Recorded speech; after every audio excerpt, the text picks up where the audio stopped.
binatang yang diburu oleh hayawan yang dilatih, yang kamu telah ajarkan ilmu kepada binatang itu cara berburu.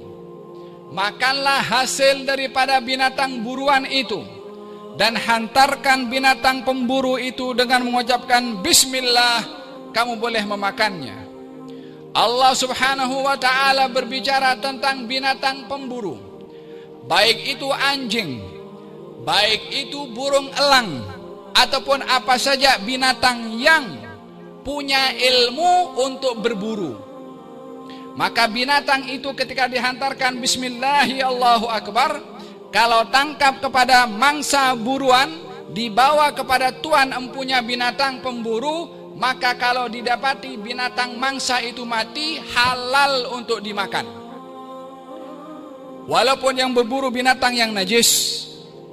Apa yang menyebabkan binatang yang diburu itu halal dimakan?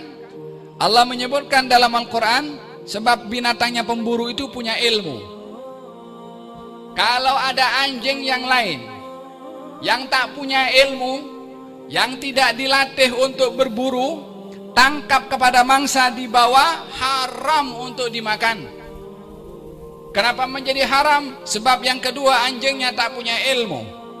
Maka dibedakan di sini, kalau binatang sahaja punya ilmu menjadi perbedaan hukum di dalam Al-Quran. Kita melihat kalau binatang saja punya ilmu diangkat darjatnya oleh Allah sehingga binatang buruannya menjadi halal. Apatah lagi kalau yang punya ilmu itu adalah manusia, tentu darjatnya adalah lebih tinggi di sisi Allah subhanahu wa ta'ala.